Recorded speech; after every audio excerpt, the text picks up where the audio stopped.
Ladies and gentlemen, welcome. We are here with another episode of Fighting the Void, and we're going to be getting into it a little bit tonight. If you look over to my right, it might be your left. I don't know how it's showing up on your screen, and I don't care.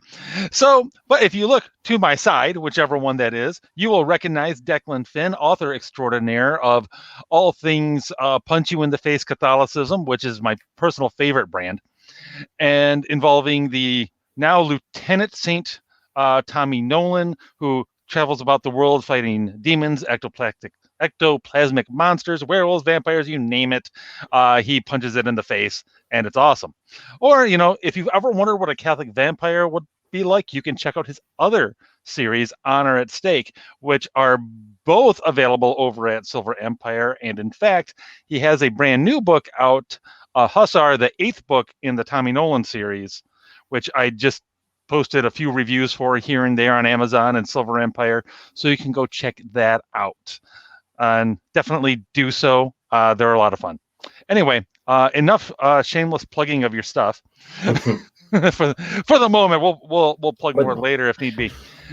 But we're not actually here to talk about your work today. We're here to talk about, well, what's going on in the world, especially with Covidstan and everything else. And we're in different provinces of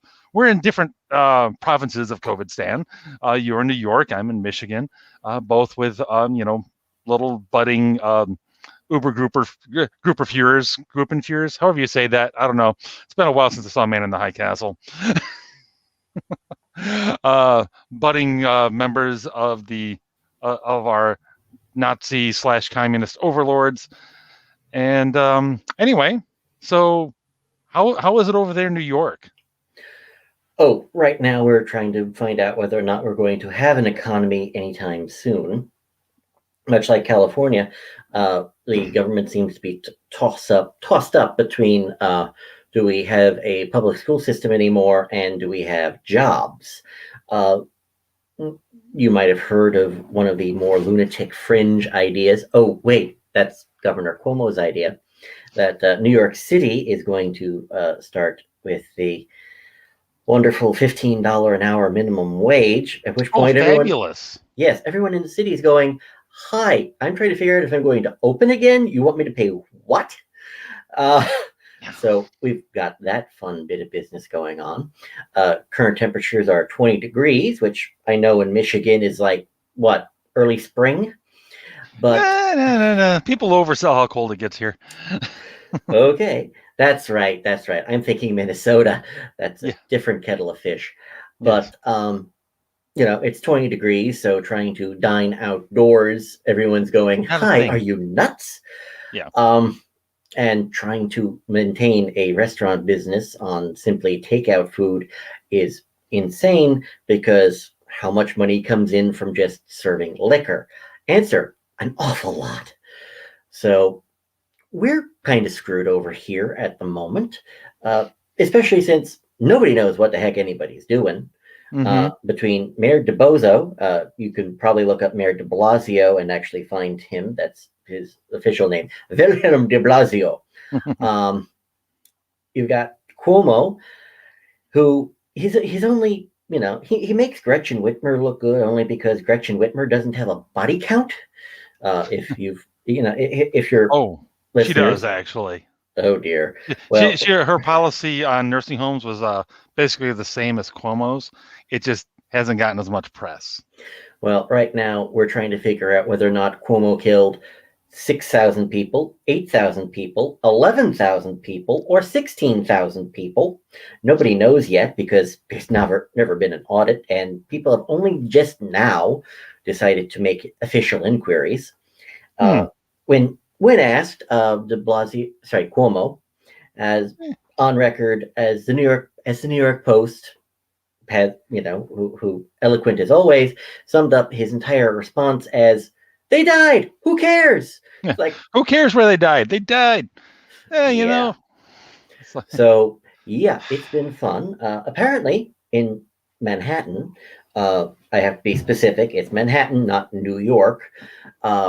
In Manhattan, we still have the occasional Antifa thugs marching down the street with their shields made out of 50-gallon drums, wearing all black, like it's either Halloween, uh, negative color Klansmen, or the black shirts. I go for the black shorts, but I don't think anyone gets the PG Wodehouse reference these days. So, yeah, things are very interesting here, and I mean that in terms of may you live in interesting times. Yes, ancient Chinese curse. Mm-hmm. So things are getting very interesting around here. Well, they're staying interesting, let's face it. Um, Thankfully, you know, I'm in Queens. Nobody cares about Queens one way or the other.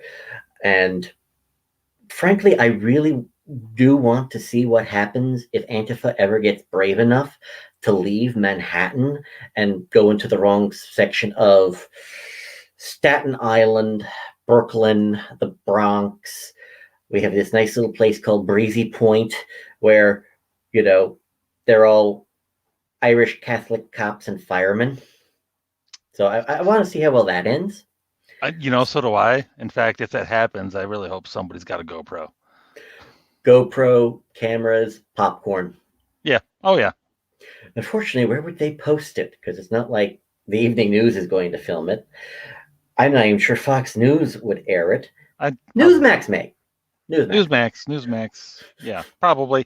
OAN. Yeah. Um, there's a few people on Twitter that would air it. Blaze, maybe. Yes. It would stay on Twitter for 5 minutes before it got taken down. Yeah, that's entirely possible, unless they can catch like a Proud Boy or something doing something that could be painted as nefarious. Yes. Oh, and of course, wait, I forgot. You remember during the Summer of Love? Oh, yes. Who could forget? In other parts of the country, not just Portland, the Summer of Love in New York had about a week's worth of rioting. I think it's kind of hard to keep track because outside of Portland, not even Fox seemed to track it all.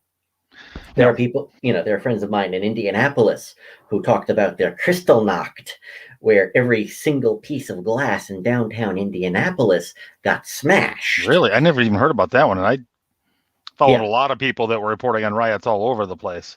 Bingo. I'll see. I'll connect you to Anne Margaret Lewis sometime. Please. She lives out there. Also, Catholic author. But actually, I'm reading one of her books right now. Nephilim Corruption. I am. Yep. That's a fun one. But in New York, like everywhere else, the NYPD kind of sat back, relaxed, and did absolutely nothing. I'm sure they were only following orders, but that never quite works. That defense never quite works out. Yeah, I seem to remember a big trial about that a few decades back. Yeah, and the only two people I know of who got arrested and stayed arrested. Now we have the rotating bail policy called bail reform. Two cops were in their patrol car during the rioting. Sorry, peaceful protest. Mostly peaceful. But fiery. They brought the fire where two lawyers threw Molotov cocktails at said patrol car with cops still inside. That's awesome. Those two got arrested at least. And which makes this all very confusing. When the New York Attorney General, I think just the New York City one, the New York State one might be sane. She's the one who was, he, or it was the one talking about Cuomo and the nursing homes. But the New York City AG decided to has been talking about prosecuting cops for being too harsh during the rioting in Manhattan, which point it's like, I'm sorry, for them to be too harsh, what should the cops have done? Should they have handed the rioters petroleum, cans of gasoline so they could set fire easier? I think so. I think they probably should have just been like, you know what? Here's your bricks. Here's your gasoline. Here's your rags and a stack of lighters. You kids have fun. Yeah, because otherwise I'm trying to figure out, guys, forget harsh. They didn't even use harsh language. The heck with harsh treatment of anybody. So I'm trying to figure out what the AG is smoking. But yeah, it's bizarre and getting weirder. We're thankfully not being led by Governor Newsom, which I think, if Newsom were in charge of New York, somehow he would find a way to set the state on fire, I'm certain. But that's pretty much the only thing we've got going for us right now. We're not, half the state is not on fire. That's the positive. That is, I guess that's a positive, and it's hard to set New York State on fire given the general climate. Well, we haven't had rainfall or snow in a while, so give it time. But cold. So there's that. Oh, don't worry. During the winter, we have fire trucks going all the time because morons have set their house on fire trying to get warm. So. Okay. Yeah, well. Sometimes you just can't fix stupid, and you just got to let it work itself out. Darwin, there's a reason there are at least 4 volumes of the Darwin Awards right now. Yes. Not every single one of them is strapping a rocket engine to a car. Some of them are just people doing more mundane, dumb things. But no kidding. Now, Michigan is not nearly so insane. It's certainly not my corner of Michigan. I live in what I generally describe as one of the more sane corners of the country, as a rule. That said, it's not as sane as it used to be. I know I can guarantee you both of my neighbors voted for Bernie. Or would have voted for Bernie. I meant Biden, but whatever. they were both my neighbors are definitely blue no matter who people. Yes. Well, in New York, and you and I were talking about this beforehand, New York has gone, all right, New York has always been weird no matter what decade you're in. Right. However, it seems to have gotten even weirder because somehow, about a month ago, they found one of my email addresses. The Democratic Party of New York City found my email address and decided I'm a Democrat now. Good to know. Nobody told me this, but all right, fine. I just love this so much. But they are actively recruiting people to not only register as Democrats, but to vote in the primary for mayor, because this year we're saying goodbye to Wilhelm de Blasio, and they've decided, okay, here's the math: 70% of New York City is registered Democrat. Therefore, whoever is the Democrat is going to win in November. Therefore, everyone, please, for the love of God, vote in the primaries because, and I quote, we don't want another mayor like Bill de Blasio.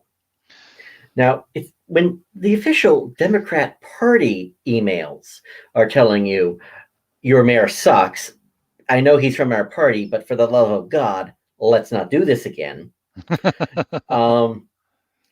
Things have gotten just a little bit stranger. Things are extremely strange. And I wonder what their motivation is behind that. Is it strictly economic, which is the most likely? Or are they kind of noticing, he's awful anti-Semitic and awful hypocritical, like transparently so. If we're not careful, we might even have a Republican. Well, unless Rudy Giuliani's running again, I don't see that coming. I don't think Giuliani would have a chance in hell. I'll be honest. Well, then again, maybe amongst New Yorkers, I don't know. Well, that depends on how many can remember that far back, and not to mention how many are still left in November. There's that. Hey, one of the people of the 2 people I know who are running so far for mayor, one is the former head of sanitation, where I believe it's a her. I suspect her slogan is, I know how to take out the trash. Let's get rid of de Blasio. The other one is, I know 3. The second one is Andrew Yang. Yep, I knew that. It's like, well, that's going to be fun. Is he going to try to give everyone $1,000 a month from New York City cash? Yeah, no kidding. We don't have that revenue anymore. He really? Can't do that. So he doesn't have the federal printing press behind him. So true. Probably couldn't do that one. And the third one, who is the only Republican that I know of, is a guy named Curtis Sliwa. have no idea who that is. Curtis Sliwa has founded something called the Guardian Angels.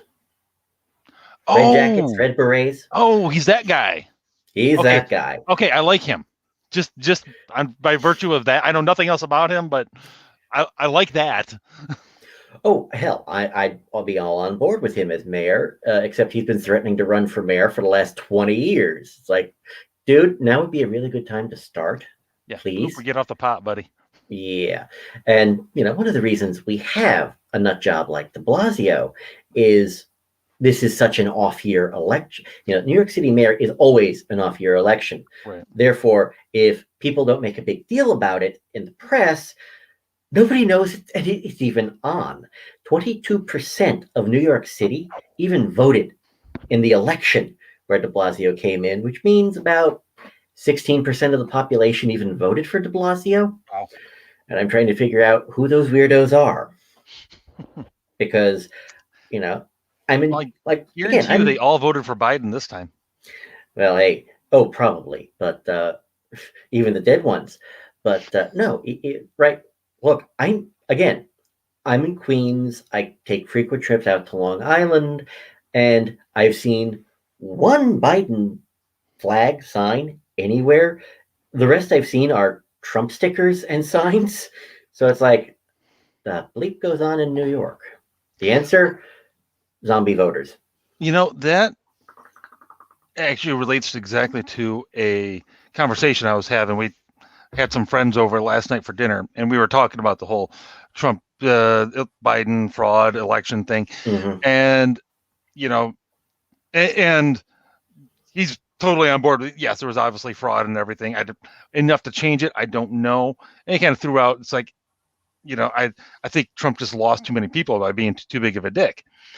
I'm like, okay, that's tenable, except answer me this. Do you personally know anyone he lost? Because I don't. And he's like, yeah, no, I don't. And I'm like, I know people he picked up. I'm one of them. Yeah. Ditto. I didn't vote. I voted third party in 2016. I was enthusiastically voting for Trump this time. I would have taken a page out of the Democrats' book and voted twice. And then, just talking around, and I'm like, I talked to people, thanks to Twitter, all over the country, and everybody is like, I hardly see any Biden signs. I only see Trump stuff everywhere. There's Trump caravans everywhere. Turnout on the ground for Trump was, insane. So I'm like, I'm not saying he didn't lose anybody, but I seriously question the numbers from some of these counties where, at least based on the way they voted, it would seem as though he lost people. I'm like, I'm not sure I trust that.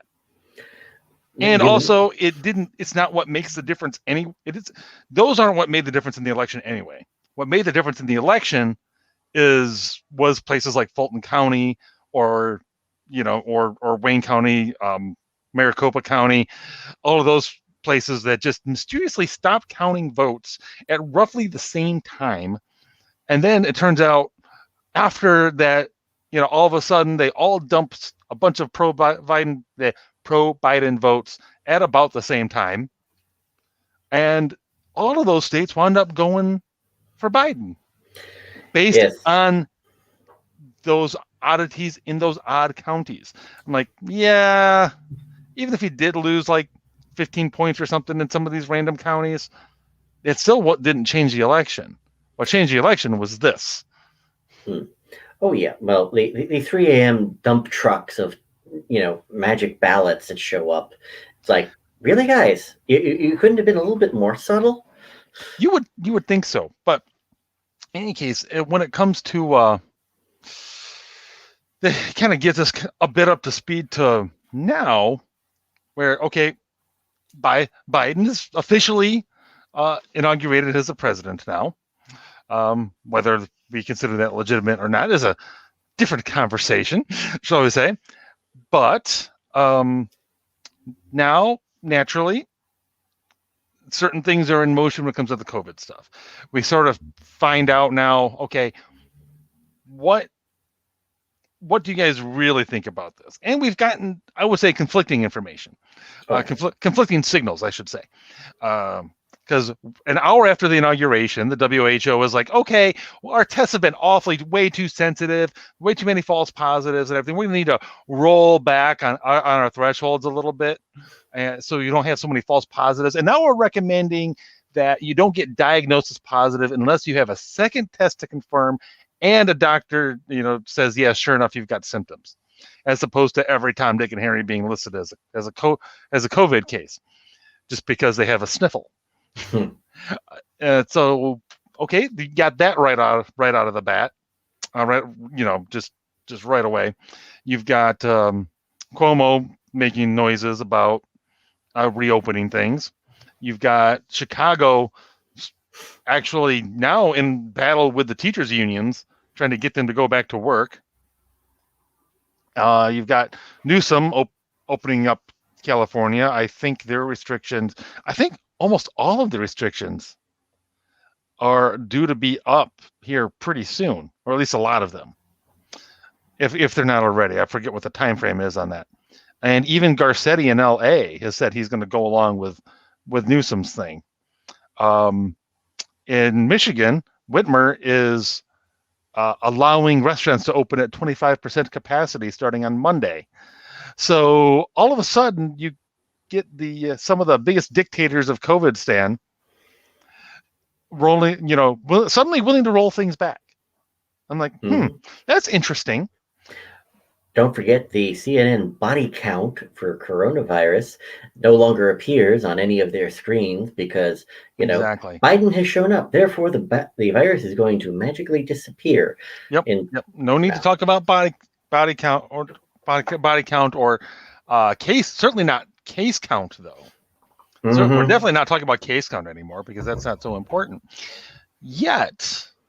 Oh, and of course, right after the election, it's like, oh, hey, we have a vaccine. We have one too. We got one.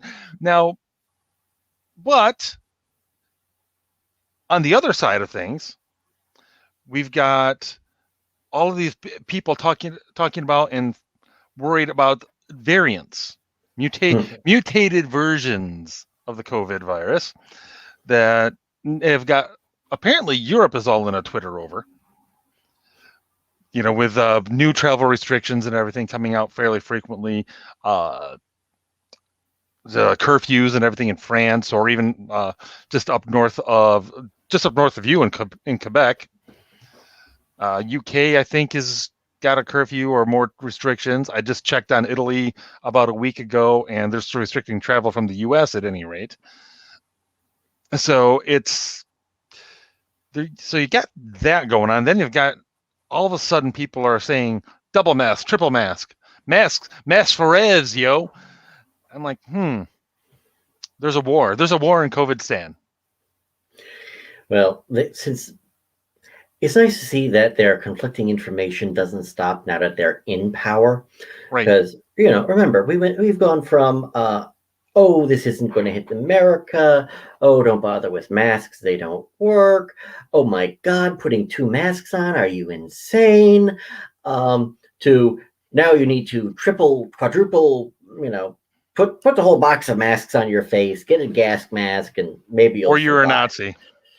Or you're a Nazi, or you just want people to die. And I'm sorry, does anyone remember the point where the masks were supposed to be about, oh, I am protecting the world from me because the mask only works if because it prevents my water droplets being breathed on people. Yep. And people are wearing it like a magic talisman that means I'm not going to catch it.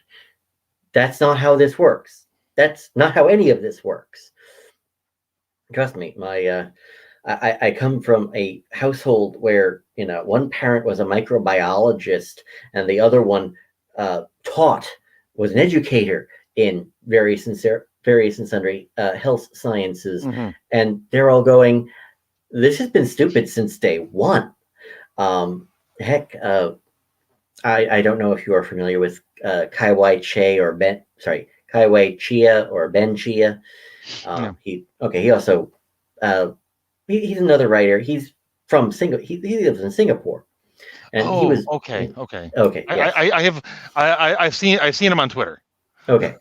Um, you know, I was actually talking to him before I made my ill-fated trip to Italy last March, I and I remember was, that. and I talked to him and went, "All right, well, you're closer to it than I am.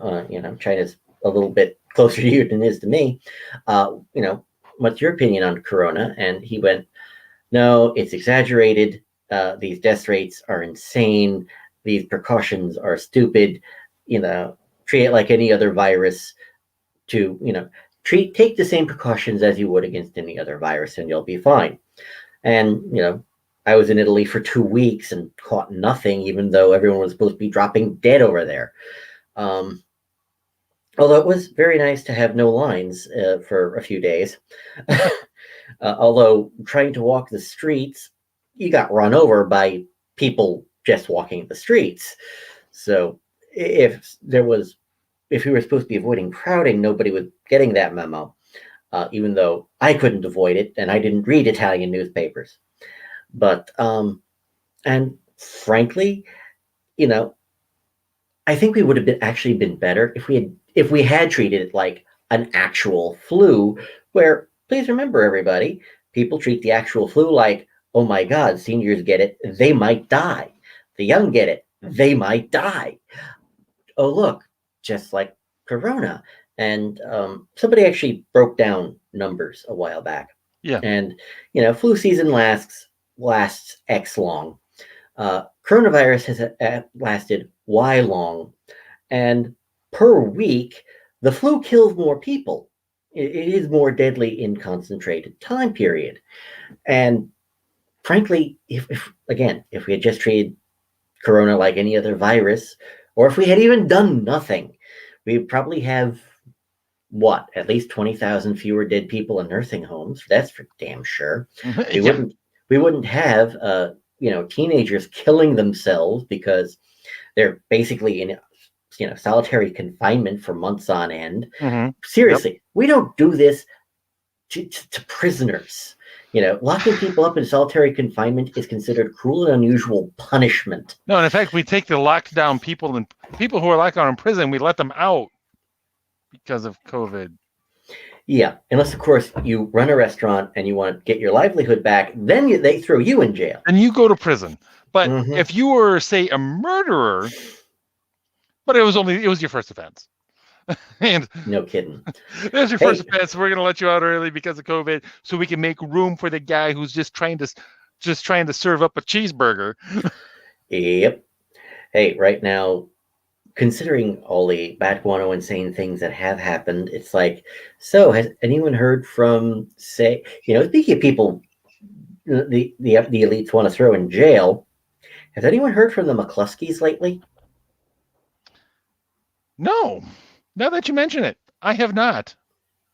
Yeah, funny lately. I'm trying to figure out if that means A, everyone has dropped the charges and we can all go home now because it's not a media event, nobody cares, and also Antifa and BLM are become, useless.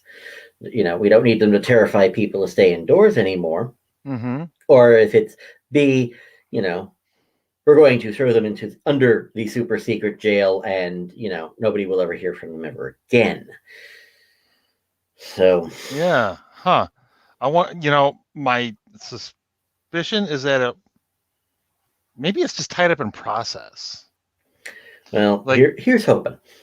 Yeah. I like maybe the things, maybe some of the things that came out about their case where the St. Louis Justice Department was basically caught manipulating evidence. Because remember the gun that, what was it, Kim?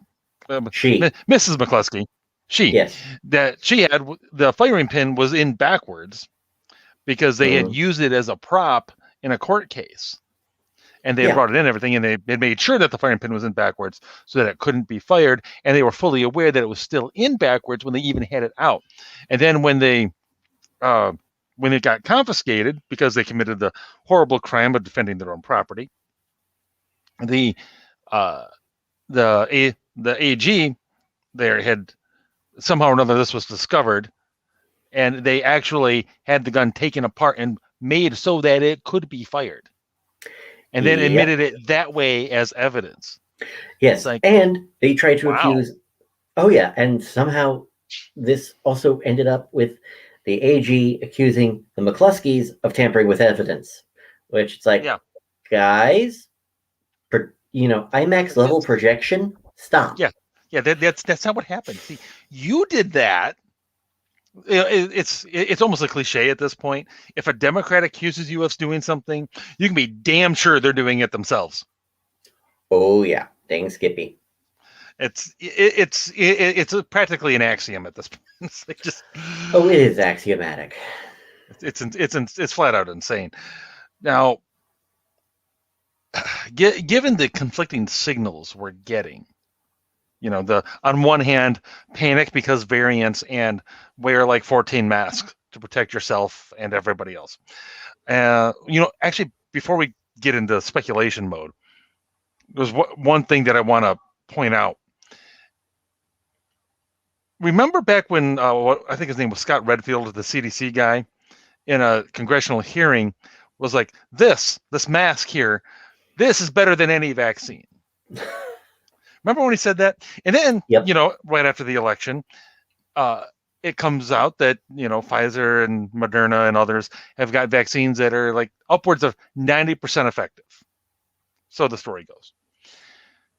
Okay, great. So you're assuming that he was meant to be taken literally. That mask should be more than 90% effective, right? Now that we're in, wear all the masks you can possibly find mode, you see this infographic on the news showing 2 masks, 70% effective, 3 masks, 90% effective. I'm like, wait a minute. I was told 1 mask was better than any vaccine. By who? By the CDC guy. I'm following the science. So, it's clear that they're all full of crap, but just by way of dunking and poking fun at the transparency, which one of you is just lying through your teeth? Somebody is. At least one of you is. I suspect you all are.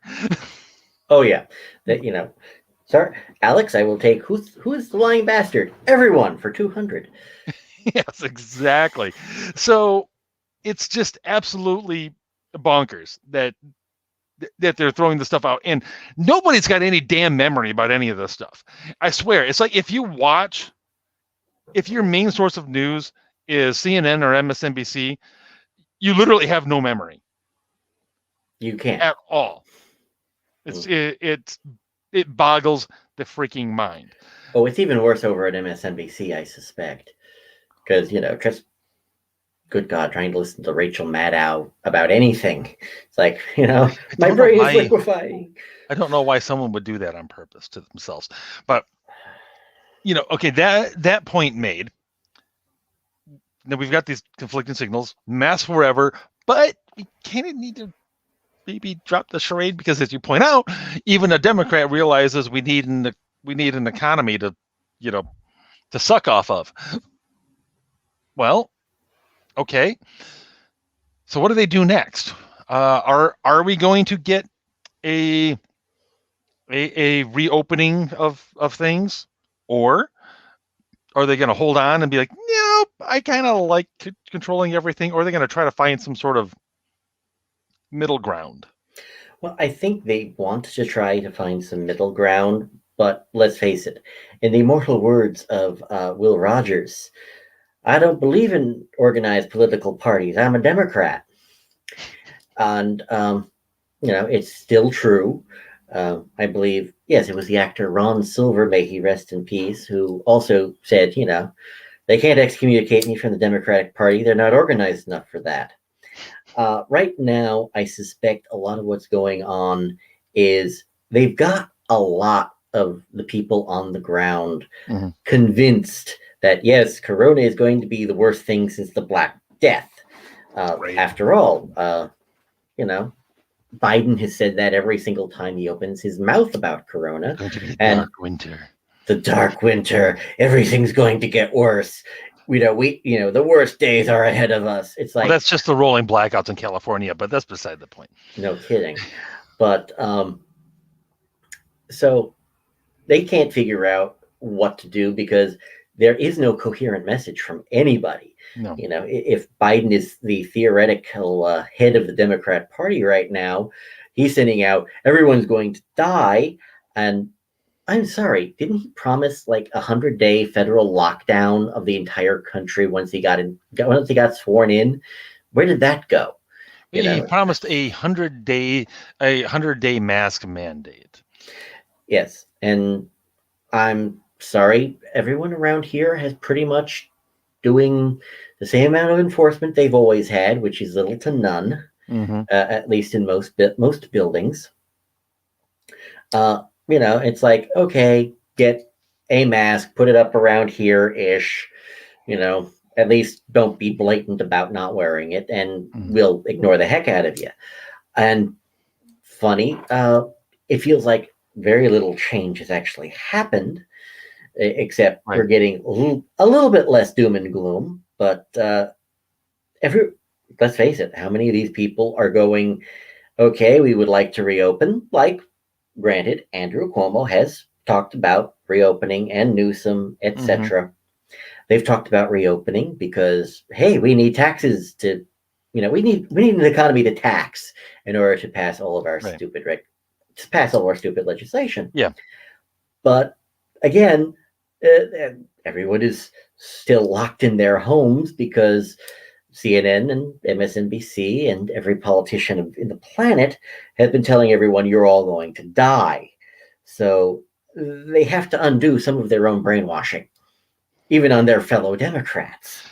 Yeah, I don't think they realize just how successful their brainwashing was. Like, you've got people that are just terrified of this stuff. It's insane to me. And this is going back a little ways, but if you remember back late summer, early fall, it actually looked like maybe we were in the direction of rolling out of this thing a little bit, at least, to some extent. And then all of a sudden, boom, screws went right back down. But somebody was talking, and this was somebody in the Chicago area, talking about how they didn't want their kids to go out trick-or-treating because they were afraid of Corona. And then then their teacher told them, but it's okay, they're not canceling Halloween, because she wasn't even telling them about any of that. She was just saying, she was just going to say, it's like, no, we're not doing it. Not anything about whether or not it's officially canceled or not. It's like, then basically she was complaining that she had to be the bad guy. I'm like, wait a minute. So the kids are going to school, but they can't go out trick-or-treating when they have the perfect excuse to be outside and wearing a mask. Full face masks. Yeah. So it's like, wow, you guys have done a great number on convincing your followers that this thing is going to kill you. Oh, of course. And again, conflicting messaging, no coherent message. I say it was a conspiracy, but nobody seems to be in on it. And if it is a conspiracy, it's the worst coordination I've ever seen. But remember, do you remember the midterms where Pelosi retook the House, and the first thing out of her mouth, like the next day, was, oh, we're not going to bother impeaching Trump. It's not worth it. There's only 2 more years left of him. But every nutcase who got elected had already bought into the Russia narrative. Therefore, we have to go full speed ahead. Congratulations. They've done it again, only with Corona and the economy. Yeah, and that's just it. They don't. Sometimes they don't realize how frankly effective their messaging is. Because even though it's wildly incoherent, the fundamental, like the through line, is always panic. Oh, of course. And that is, now there are whole vast swaths of people in this country. That's what they are wired to key in on, is panic, panic, panic, panic. and it's working like a champ. And unfortunately, it is creating problems for them. Oh, yes. Well, they've made fear a virtue. And if you're Mm-hmm. not afraid, you Yeah. are not virtuous. Yeah. You are not one of the holy ones. If you are not afraid, we must send you to a re-education camp. And Mm-hmm. don't even think I'm joking, people, because not only in Germany do they have coronavirus concentration camps, it's like, Yeah. True. guys, really? We've got politicians in New York State who are actively advocating for corona quarantine camps. No, thank you. Uh, Yep. Yep. I am aware that is proposed legislation. It's like, yeah. wow. And that's just it. There are definitely those who are all in on the let's just roll. Let's just see how much power we can take. Oh, definitely. What I Hey. suspect Hmm. is what we're going to see. At least my suspicion with Michigan is, especially since they're doing this 25% opening nonsense. I think they realized, okay, the restaurants are. It's too cold to do outdoor dining at this point. Um, they need to have something. So we're going to give them just a little bit of a lifeline to get through the coldest months of the winter and early spring. And I suspect that come April, come April or May or something like that, there is going to be they're going to be very concerned about some new version of the virus. Oh, yeah. They're laying the And groundwork for that already. exactly. And they're going to just pull the rug out from under again and say take out only once again, or outdoor stuff through the summer. I could see that continuing, but I don't think they ever really want to let this go. Well, you might, you can tell me better than I would know. Sorry, let me try that again.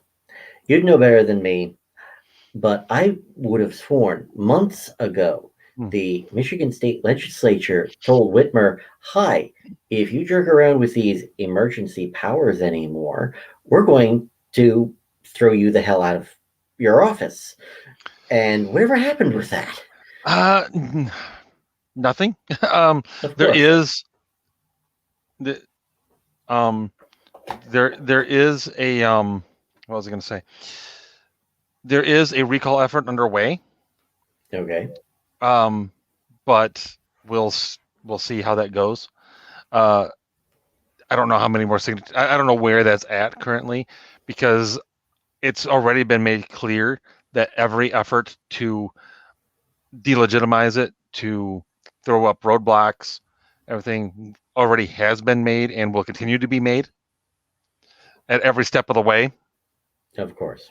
So I don't have confidence that regardless of how many signatures they get, that they're going to be successful.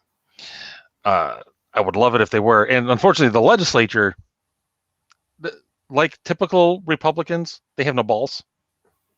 Lovely. A few censures here and there. If you're being very bad and you don't behave, we're gonna give you a stern talking to in the press. That sort of thing. And that's about all you're ever gonna get out of these people, unfortunately. And I think a lot of wind got taken out of people's sails when the court said, yeah, all of your orders are nonsense. And then Whitmer was like, yeah, cool story, bro.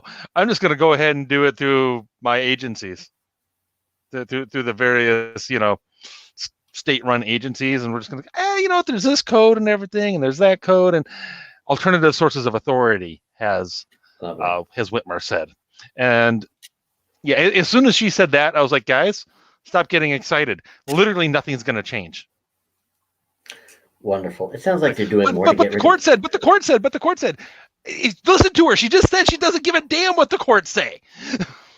Yeah, it's sad when California seems to be doing more to get rid of Gavin Newsom than Michigan is getting rid of Yep. Whitmer. That But said, then again, there are a few pockets here and there in Michigan where no one gives a damn what she says. good. There's at least one county up north.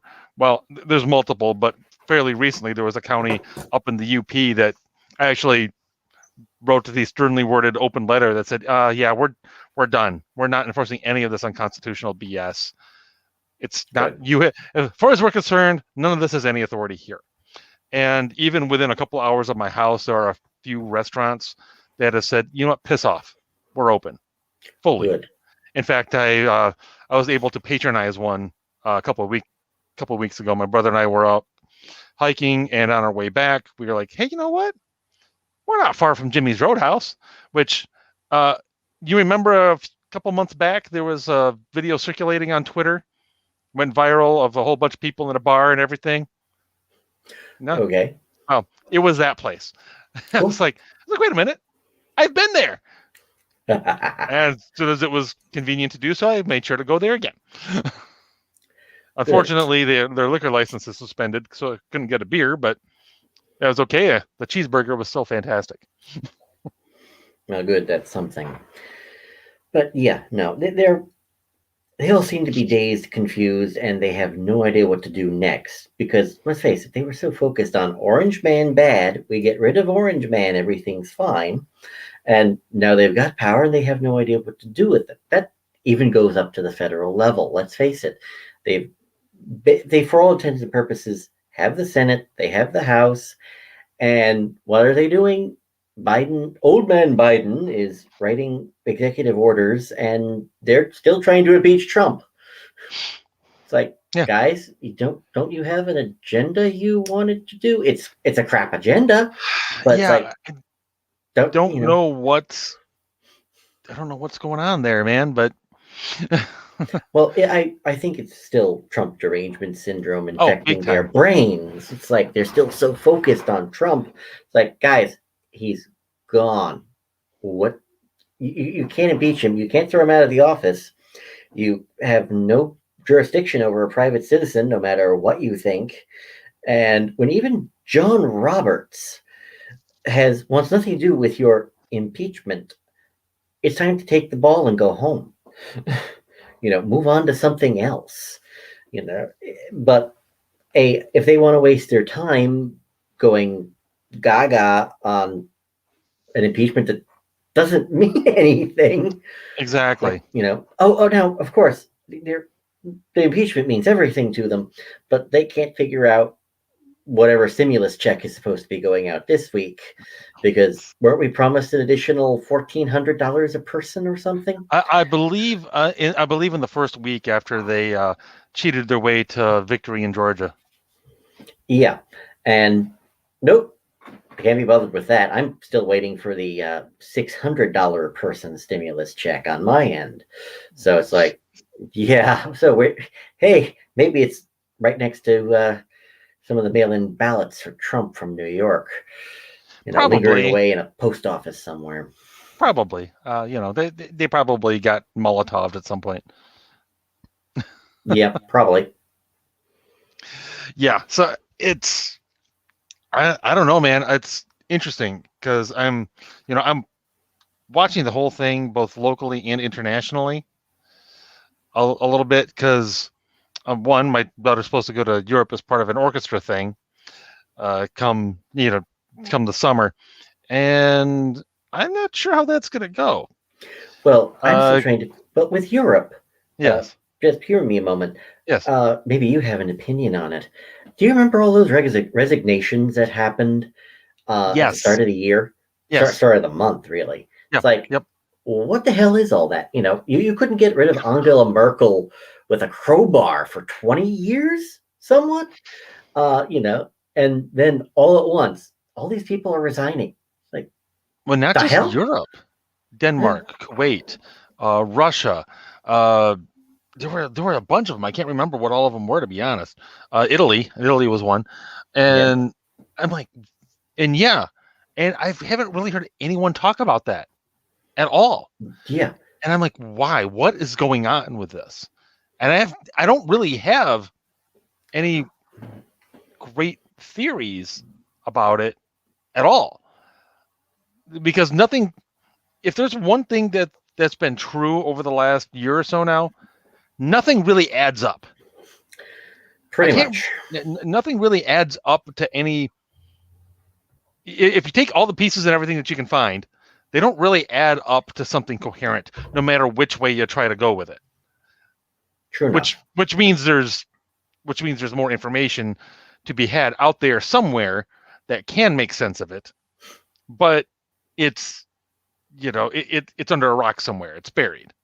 The real information that you need. So I don't know what on earth is going on behind the scenes with these people, and there's definitely something going on behind the scenes, because you don't get that many high profile leaders and that many high profile governments in that many different places of the world all deciding to hang up their hat within a week. No, and they're all seemingly totally unrelated, which, like, really, guys? Yeah, I don't buy that for a minute. And I don't buy any of this. Well, our projections say we were going to lose, so we were not going to run again. Well, then don't run again. That's different than resigning. Mm-hmm. So I don't know. Yeah. But yeah, you want to express concerns about Europe? Start there. Yeah. But I'm, for the moment, I'm just looking at it's like, are people even going to be able to go? And what if they are? What are the requirements going to be? Is it going to be like, thou shalt not come unless you get this vaccine, which I'm of course suspicious of. Well, I've always been I've never wanted to be a beta tester. No, I am not an early adopter on just about anything, to be perfectly honest. I don't like it. I don't want to be the one who I don't want to be the guinea pig. Sure. And I'm like, this kind of feels like that a lot. I don't like it. Hey, there are people who die from the flu shot, because you can get a disease from the vaccine. That's standard. That's standard. It's nothing. Yep. Nothing to do with this particular vaccine or anything. Right. But yeah. It happens. Yeah. So no, thank you. I've successfully avoided getting it everywhere. Italy, the worst place in Europe to be for Corona. New York, the worst place in America to be for Corona. So yeah, I've been fine so far. And everyone was laughing about herd immunity like 5 months ago, and that's what the healthcare people in my family have been relying on for decades, because they've never, I've had one person I know of in the family get flu shots, and that's every few years when they're offering it for free, and it's convenient to get it, but that's it. Yeah. So, and outside of my time in the Navy, I've never gotten a flu shot, nor will I, because it's dumb. I don't. Yeah. It's like, I don't care if I get the flu at all. It's like, I'll lay in bed for a day or two and drink some extra orange juice, and I'll be fine, like I have been every single other time. It's like, I like chicken soup. Yeah, right. It's like, this is an excuse to catch up on movies, man. Books, stack of books about yay big. Exactly. Just give me that, and I'll be just keep the orange juice, keep the chicken soup rolling. I'll be fine. Day or two, maybe 3, and I'll be good as new. Yeah, I actually had a bad flu that lasted a week once, and that's how I got through a lot of Terry Pratchett. Well, there you go. See, you get silver linings, man. Oh yeah, you got to take the good. Yeah. You got to take the good with the bad. And I feel pretty much the same way about Corona. I've known a handful of people that have had it now. And you know what? They've all been fine. Yeah, every one of them. Not that I'm not saying that it hasn't killed people. I know people who have died from it. Ditto. But it's still not a massive amount of people. Not really. Yeah.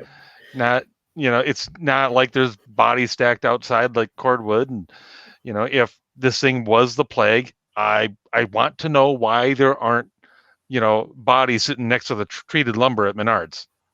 It's like why aren't there hordes of Menards uniforms getting burned in the back to prevent the spread? Yeah. Hey, even with Actually, there are still people who get the Black Death every year, but Right. now we just got antibiotics for that. Well, yeah, and that's just that's one thing. Even the plague isn't the plague anymore. No kidding. But yeah, heck, the biggest plague we've got at the moment, especially out in Portland, is probably still Antifa. Yeah. But I don't know. Yeah. Hey, Margot, I am paying attention to the chat. Actually, Oh, I see it. you can see it. No. Yeah. Am I? Oh, Yeah. here it is. It's like I was looking at private chat. Oh no, comment. Oops. Yes, and actually, the comment about get the vaccine, but you won't be able to do anything afterwards. There's some truth to that because they've been throwing it's like, even if you get the vaccine, you still need a mask and blah blah blah blah blah blah blah. It's like, you know what? I can't believe anyone's paying any attention to these yahoos anymore. It's like, why? Why would you listen to these people? They're saying things that make no sense whatsoever. Even if they weren't constantly contradicting themselves, just what they're saying at any given moment almost doesn't make any damn sense. Oh yeah, and let's face it, I don't know. Can we all agree that doctors are by nature fascists? You go in, they will tell you this is what you will do, you will enjoy it, and if you don't, they'll punish you somehow or something. It's like every doctor seems to want to be a dictator. And oh look, we're now that we're dealing with the fascists, with Saint Fauci. I like that. It's Faucius, yes. Thank you. I stole it from Michael Z. Williamson, but no, where it's like, oh, you get the vaccine, we're still going to lock down. No, screw you. Why should we? Yeah, exactly. Unfortunately, as long as our various elected officials keep going along with this nonsense, and so long as their underlings keep going along with it, and of course, so long as a majority of the unwashed masses keep going along with it, even if they hate it, they're screwed. Yeah, pretty much. It's just that simple. Yeah, I don't know.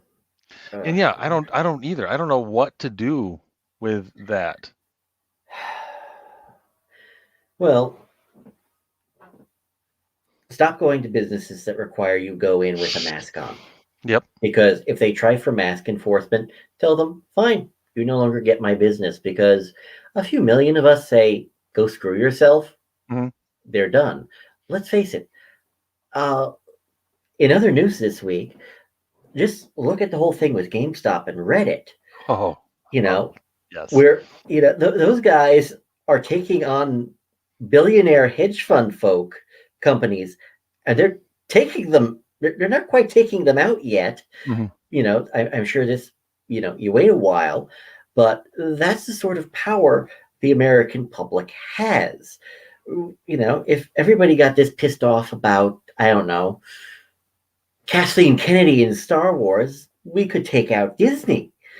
Let's face it, Disney has already got its own problems, but but this is something that can be done across the board if everyone got on board. And let's face it, this is Reddit. How many people are involved with buying GameStop stock? 10,000 people, maybe. Yeah. And, I don't know. And but it's enough to cause serious problems. Yeah. Now, granted, some of these people are dropping $50 on $4 stock, and now it's become 300 and something. Something, yeah. There are some guys who have dropped in their entire. One of the first guys who did it dropped their entire life savings of $50,000. Wow. So, and a lot of these people aren't selling because, one, these hedge fund guys try to deliberately manipulate the market to take out one of their favorite stores. And they said, no, screw you. It's a $4 stock. We're going to start buying it up. And the numbers I've seen are, if this keeps up, supposedly it's already cost the hedge fund guys $70 billion. Now, I figured the only way that they'll learn is if it becomes permanent and that money is gone, unless they do some serious work elsewhere. Mm-hmm. Now, again, if people on Reddit just said, "All right, everyone, stop wearing masks. Go to Yeah. Walmart, don't wear masks," Yep. and if they try to enforce it or throw you out, shop somewhere else. Shop Yeah. at a mom and pop store, Mm-hmm. assuming any are still left. And if we all did that, how many people would just change their tune immediately? We have become very complacent with, oh, we can, get all of our food. We can get groceries delivered to us by Amazon, Yep. where, Bezos spent, I forgot how many billions making sure people could mail in their ballots. But oh wait, uh, we've now got a union conversation going on, and everyone has to vote in person because mail-in voting isn't safe. Yeah. Do Well, tell there, Jeff. Do tell. uh-huh. Although, okay, maybe I you honestly, I saw that and I was like, this can't be real. There's no way this is real. Oh crap, it's real. exactly. Hey, okay, maybe you know the answer to this one. Does Elon Musk own stock in all of these companies that have been growing lately? Because I looked up and wait, how is Elon Musk making more money during this quarantine? It's not like we moved entire colonies to the moon or to Mars. It's like, how does Musk make the money during I this time think period? it. Well, one. Gosh, I don't know exactly. I know some of it was Tesla got a big boost after Biden saying something, pushing people Oh, towards electric cars or something like that. yeah, but I'm talking about over the last few months. His Yeah, stock has gone up. I'm not talking I about the don't last few know. days. I yeah, Okay. I don't really know the answer to that, and he's got to have something going on, or maybe he's just got so many patents on things. Because I was thinking, because my son was asking earlier today, it's like, it's like the SpaceX actually make money? I'm like, well, yeah, they do. He's like, how? I was like, well, they do, supplying the space station, astronauts now, satellites. But also, I kind of wonder if they're licensing out technology or something that they developed. Well, they're not making money on flamethrowers that I know of. Well, that's his boring company. That's another one of Musk's endeavors. The And boring company is flamethrowers. Okay. I hope they sell a bunch more again because I just might have to have one. Oh, well, first snowfall. It's like, okay, we need to clear the sidewalk. Get the flamethrower. We're good. It's like, should we get the shovels? Oh no, Daddy's got this one. Yes. This is awesome. Suddenly, I Oh, don't mind yeah. cleaning the driveway. And, in case a riot comes to a neighborhood near you, it also works for clearing away the garbage. Exactly. It's like it's a wonderful just thing for so many. It's a very versatile piece of equipment. Oh, yeah. Oh, funny story. Um, my latest book, Hussar. Mm, Um, because you've read it, yes. that it has certain Antifa elements in doing having a riot in Germany, and Yes. I'm and I had this scene where they're advancing on a church and there's a hotel next to it, and some of my heroes are there, and oh look, we've got the mini bar. Actually, it's more like a shopping bag of vodka, and oh wait, we've got towels and matches, and we're going to hit an Antifa riot with Right. Molotov cocktails. When I sent that scene, well, I sent the book to my editor, Jaji Lamplighter, Mm-hmm. Mm-hmm. uh, or Mrs. John C. Wright. She sent it back with the comment of, why are they throwing firebombs onto these people? It's like, they're Antifa. Who are they? You want to explain this to the audience? So it's like, I think it was about an extra page, maybe two, where I'm explaining what Antifa is. And keep in mind, I wrote it in February of 2020. Right. She read it, yeah, April 2020. Mm-hmm. And by the time everything was sent in, then Antifa started burning things down. And all I could think is, well, this is going to be a. How many people are going to be looking at this page going, why did he put that in? We all know who they are.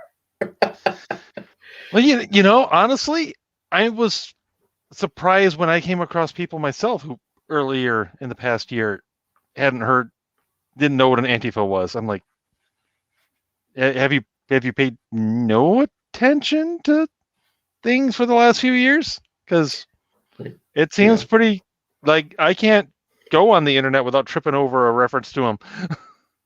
Not to mention, it's like, who do you think has been rioting at every G7, G8, G10 conference for the last 20, 30 years? Right. It's like, they have a riot. They have basically an annual riot, guys. But more or less, it's like, guys. I mean, I realize that they always say it's like it's outside agitators. Well, why is it always outside agitators showing up to these left wing protests that turn them into riots? It's like, no kidding. why don't these outside agitators ever show up at the Tea Party riot? Tea Party protests and rallies and gatherings. Why didn't that happen? I'm just wondering. Yeah, well, hey, the few times they did show up at protests that are not on their end of the spectrum, they get their ass kicked. Yeah, pretty much. Oh, look, we're going to beat up the crowd. It's, you see Antifa guys pulling somebody out of the crowd. They beat them up 6-on-1. And it's like, guys, this is your idea of a fair fight? Really? Okay, then. Nope. Yeah. I rather enjoyed the imagery in Hussar of the telekinetically lobbed Molotov cocktails. That I don't care who you are. That's just a good time. Oh yeah, but hey, I figured it was the most efficient use because unless you're a football player, they ain't going to go that far. But nope. It was a good way to make use of the resources at hand. Yes. Oh, by the way, I actually wanted to mention something to you that you actually helped with. Oh yeah, you mentioned this book. Yeah, I'm curious. Yeah. Now, for those people who have not read it or any of my other work, we have St. Tommy, NYPD, where he's got the charisms of wonder workers, bilocation, smelling evil, others stuff, and he's got some cool toys in his toolbox where he's hunting terrorists because fun fact about the NYPD, we are the only law enforcement agency, we're the only city law enforcement agency that has its own CIA. It's got an intelligence division. They do send people all over the world. We have cops in the sandbox, which it's like, why don't we have more books about this? But whatever. And over the course of the book, our hero discovers that his kids, one is his son, one is his ward. Mm-hmm. He tried to adopt her. It got complicated. And he finds out that, they've kind of been recruited by another agency on the federal level that deals with foreign intelligence. Uh-huh. And I love that. That was actually your fault because after Deus Vult came out, you took one look at the final scene, which involved a mile-tall kaiju demon that looked like Tiamat. And your first response was, somebody had to have noticed this. Like, okay, well, it's true. Well, we have downward-facing satellites all over the place, so anyone with one of those has seen this thing and went, what the hell is this? Which would include, the U.S. military and, well, I would say anyone with a weather satellite, but probably the acidic rainstorms probably would have blocked a lot of some those. of it, at least. Yep. So it's not becoming nationwide news, but every clandestine agency and military is going, what do we do with this? So, which has actually spun out into a subplot in books 11 and 12. So yes, you did have an impact just by asking one question. I was actually originally going to write it off as, well, everyone who isn't our heroes went stark raving mad who saw it. And then it's like, nope, you're right. Downward facing satellites. We got to do something with this. Well, Yep. good, and it seems to have paid off well because um, Jeremy's development is, I think it's going to be interesting as things move along Oh, because yeah. Well, he's got a more violent, angry streak than his father does. oh, yes.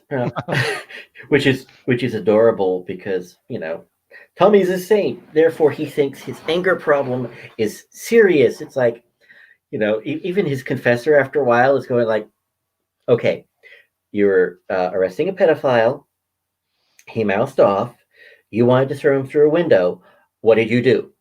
Well, I tightened the cuffs on him even harder. Get out of my confession. Just get out of my confession. Go away. Come back when you've got something good. And it drives him nuts. Jeremy, on the other hand, it's like, now he is, as a character, he was kidnapped at like age 12 by, held at knife point by a serial killer demon, a possessed serial killer, kidnapped by a demonic cult. So he's had it rough, and right. he's sane for everything he's gone through. Yes, yes, but clearly, when you get to the point where he's like, "Yeah, I made sure to shoot him in just the right spot so he would die," but it's going to take a while. It's like, okay, Jeremy has issues. He has a few understandable issues. Oh yeah. Much nicer character than some of my other ones. Yeah, you since you've read the Love at First Bite series, yes, Tommy Nolan is a bit of a deviation because a lot of my characters they enjoy what they do for a living. High functioning sociopath. Yes. Yeah, just a little. Thankfully, I wrote that one before anyone knew what a Benedict Cumberbatch was. Right. But Jeremy is a little bit more in keeping with my traditional character, even though he's still fairly laid back because his response to incidental slights is not, "I'm going to break your fingers now," which has happened with one or two of my characters in the past. That's kind of that's a Marco thing to do. Yes, that is a Marco thing to do. And yeah, you have noticed in previous books that I've made allusions to characters crossing over, but the IPs are not going to cross over that I know of. I've finished book 12, so I know where the series ends. I hope, because while I have finished the series, I have gotten to Tommy Nolan's end. It's like, damn it, I still want to do stuff with the kids. Can I do that? If I can be of any assistance and helping to twist Russell's arm and get him to let the IPs cross over, I would happily do that, because I would love to see the interaction between Marco and Tommy, because I don't think they get along.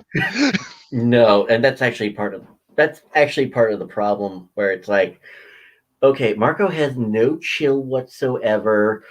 Tommy is way more chill than he thinks he is. This will just end badly if they try going out for beer. I know, and I'm not going. I want to see it, and then I want to see them set aside their differences to go and fight Dracula or whatever. Yeah. Oh, by the way, just to answer your question, Margot, this is Marco Catalano. He's one of my characters who debuted in Honor at Stake. He's colorful, and he's one of those people who is, he's got an IQ of 186, 187 or something, and he wanted to be in the military, and things happened. where it's like, no, he doesn't play well with others. No, So no, he really doesn't. yeah, Unless you so happen to be very attractive Catholic vampire. He plays well with her. More or no less. comment. I'm not More or even going to less. touch that one. Although I have been considering the sequel series, Honeymoon from Hell, because I want to start with I just want to start with them getting married. I'm tempted to write, the wedding night sex scene because I think it's going to be a comedy. It's like, Oh dear. wait, you did what to the hotel room? I I think it would be obliterated, Yeah, frankly. which would, and it's like, I want to write the sex scene for the comedy value. um, no, this is not Catholic Twilight. Sorry, I'm commenting on the yeah. Go comment. ahead. Take a minute to kind of lay out the Love at First Bite series because it's awesome. It's actually, and it's the first of your works that I read actually. Yes, the Love at First Bite series is basically, as I summed it up, you know, one is a bloodthirsty, heartless monster, the other is a vampire. And the tag for the series is, welcome to New York City. Vampires don't sparkle, they burn. And they only sparkle if they're covered in napalm. But no, this was, I want my Dracula back, Mm-hmm. but I also want free will. And I'm going to take, Thomas Aquinas's metaphysics, where, in Thomas Aquinas, well, we know from the resurrected body of Jesus that the resurrected person has such utter control over their body Mm-hmm. that they can rearrange their molecules to slip between the molecules of a solid object because Jesus can walk through walls. Right. And, I took that and went, so does that mean they could rearrange their molecules to become mist or turn into a bat or Just basically be a shapeshifter? spitballing here. Yeah. Okay, so that makes vampires an imperfect resurrection dealing with a metaphysical virus Mm-hmm. um, that I actually intend to expound on in if there is ever a sequel series. And so I wound up with a vampire who gets their daily blood from the chalice Mm-hmm. because, oh, look, we've got blood. Right. It's like, people who do not know who the vampire is, at mass will go, it's like, where the chalice is empty. Like 3 people drank from it. Who's getting plastered on, the blood of Christ at 3 a.m? Like, I'll give you one guess. Yeah. It's the vampire. And I do not do Twilight. I make fun of Twilight more often than not. Mm-hmm. And there are some things that I've taken, there are stories and story elements I have taken from academia. Mm-hmm. There are stories and elements I have taken from TV shows where I like the premise but not the execution. Looking at a certain vampire show from the late 90s, early aughts, all I could think is, guys, tactics. Tactics are a thing. Why aren't you using more Molotov cocktails? Where's the vampire who doesn't want to be captured alive, so he pops open a consecrated host from a pill bottle and swallows it like a suicide pill? Things like that. Yeah. And the certain show that will not be named had a season 4 military element where it's like, okay, I know you're a Hollywood leftist, but good God, could you please do some more research on the military? Please, for the love of God. And seriously, no! But that's a different conversation. Not to mention, what happens if you have somebody who is highly intelligent, also violent. But you know what? Forget that. How about normal people in the neighborhood figure it out Hmm. and decide, oh look, vampires. We know how to deal with vampires. We've got the instruction book. It's called Dracula. Oh. Hell, even Blade, the movie, which I've got Mm. my own problems with. It's Oh, like yes. cross. Sorry, crucifix. Crucifix is everywhere. And wouldn't that be easy? And the funny thing is, and I had largely forgotten about it, is street gangs versus vampires isn't even a new idea. It was on the spin-off show. Let's call it, I don't know, Angel maybe. Hmm. Actually had a conversation of street gangs versus vampires, and that was a thread that should have been throughout the series because oh look, this is LA. It's the home of MS-13. Now, while I would love to just see MS-13 get eaten by vampires, these guys have RPGs. These guys have fully automatic weapons. Right, It's right. like, It's gonna be a bit more of a fight. exactly. So, and all of these wasted opportunities just drove me insane. Now, granted, I have the advantage. I don't need a budget. That's It's true. like just give me a few days with my word processor of choice, and I'm good to go. Right. A few days, a little imagination, and here we go. Exactly.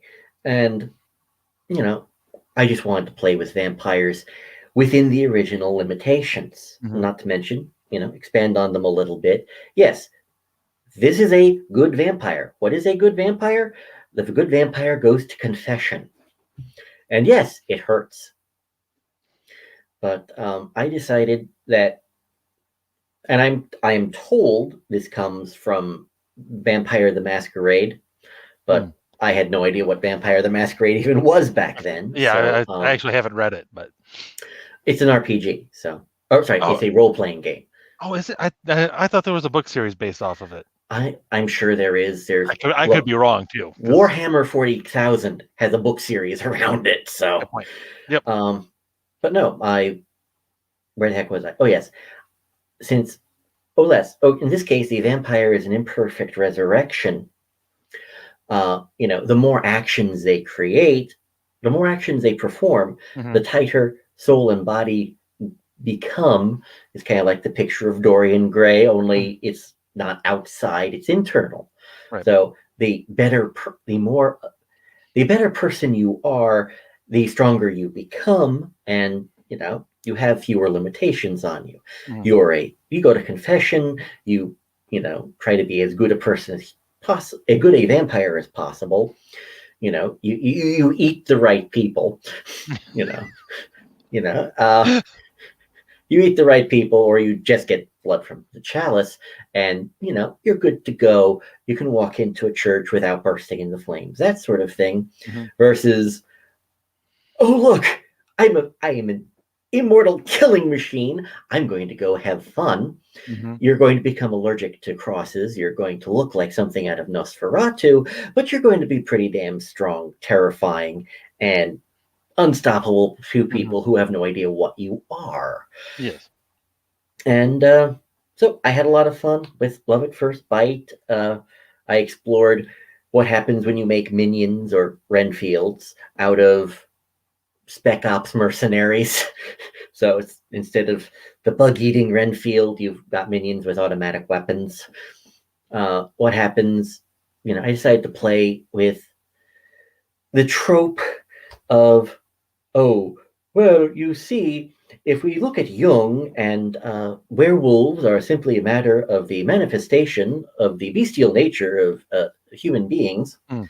where they psychoanalyze Right. werewolves instead of just telling the story. Um, I decided I'd have fun with that, and any person who got uh, wereism, for lack of a better term, uh, becomes a shapeshifter. Right. You become a shapeshifter that will best represent your internal dark side or Hmm. bestial nature. So I had somebody turn into an Irish wolfhound. Yeah. Yes. Yes. And so I had him join an actual spec ops unit.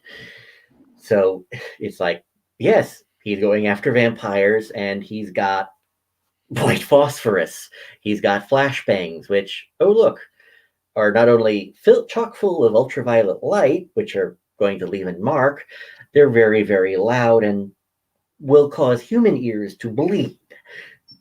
With a sensitive vampire hearing, I figure it's going to suck. Things like Yeah. that. So I have fun. Um, yeah, and those are just things I can come up with off the top of my head. We're not even going into. Yes, he's the unkillable demon that makes Wolverine's healing factor look slow. Yeah, true enough. And of course, there's at the conclusion of that particular series, there was the fight between the giant demon-possessed vampire and then, of course, well, shall we say, the good analog. Yeah, and if you ever, for those people who ever want music to write to, look up a group called Nightwish. For that particular scene, I used one of their songs called Everdream, which has a nice ramp up to, music to shoot to. So, Well, everybody needs a soundtrack when they're at the range. Oh, definitely. But, and at the other end of the spectrum, you have my St. Tommy series, where I slowly suck this guy into the supernatural, starting with, he's chasing a purse snatcher, he bilocates and clotheslines the purse snatcher, and then goes, I'm following him, I'm running after him, and then I'm ahead of him, and I see myself ahead of him and running after him. Huh? What just happened? So, and of course, giving him no time to adjust, I send a possessed serial killer after him. Well, yeah, because obviously, what's the point of writing the story otherwise? Yeah, and from there, it's like, what can I do to make this guy's life utterly miserable? It's like, okay, I've got a list. It occurred to me when you were talking about the correlation between the vampire's actions and in the way his soul develops and how that affects his body. It occurred to me there's a little bit of an analog with the way Tommy Nolan's Soulstone works. Yes, a little bit. For in book 4 of the series, City of Shadows, I wanted to do something that couldn't be found in your standard book of mythology or just look it up on Wikipedia. So I created a soul stone that has nothing to do with the Elder Scrolls series, honest. That would basically absorb the virtues or vices, whichever is predominant, of an entire city, and after a while it would build to critical capacity and be used for whatever was deemed necessary by the wielder. So, yeah. And later on, well, let's just say that when it absorbs negative energies, you need it turns black, and you need to throw it into a baptismal font, preferably one of those full immersion full immersion a really big ones. One, bigger the better. So, yeah, there is a little bit of that, I will admit. Although, to be honest, at the time when I was developing Love at First Bite, etc., I actually stole it from a different RPG system. I was inspired by Star Wars, Knights of the Old Republic. Because the more into the dark side you got, well, the fewer force points dark side powers would cause you. So I just took that and made it vampires. Well, that makes sense. So, yeah, it was fun. And, later on, people were telling me, oh, you took this from RPGs, didn't you? It's like, I took one thing, and I don't know that RPG. Thank you. But, no, first... Correlation, what can I say? Yes. Sometimes different people come up with the same stuff. Oh, definitely. You give the same idea to 10 different people, you'll get 10 different things. And there were some people I just threw in, some things I just threw into the series because I wanted Tommy Nolan to have a lightsaber, damn it. And why not? And of course it is. Of course it's awesome because of course it would be. Because lightsabers. And Because laser swords are cool. I don't, regardless of Kathleen Kennedy and how she can screw up Star Wars. Laser swords are still awesome. Hey, I'm good with Jon Favreau from what I've heard. I have not seen one episode of Mandalorian, or who am I kidding? I haven't seen an episode of Rebels, or what's that other thing? Clone Wars? Clone Wars? Yeah, oh man. I have. Yeah. It's like I've seen the movies, I've read Timothy Zahn novels, and that's it. I'm sure you've heard it before, but you're missing out. Okay, well, I've switched cable companies and they've offered me a year free of Disney Plus. So it's like, you mean I can screw over the mouse and not pay one dime? Okay. Yes. Yes, absolutely. And yes, Margo, we are thoroughly involved in nerdiness, and we are also at about an hour and a half. So and of course we far afield from our original topic, but there's nothing wrong with that because we're talking about cool, fun books and everything. So buckle up for whatever is coming from Covidstan land, and check out Silver Empire books. Send a little note to the big cheese over there, Russell Newquist. Let him know that Marco and Tommy, or at least Marco and Jeremy, have to meet. Just let him know, okay? These IPs they have to cross. They just have to. It needs to be a shared universe, and I see no reason why Marvel and DC should have the monopoly on this concept. And just let them know that, and then go out and buy the books because it's going to be awesome. So until next time, when actually this is going to be a hat trick. Actually, I'm going to have another Catholic author on next week. I'll have A.R.K. Watson on, the foundress of Catholic Reads that I have done a lot of reviews for. And actually, many of Declan's books have been featured on there in particular.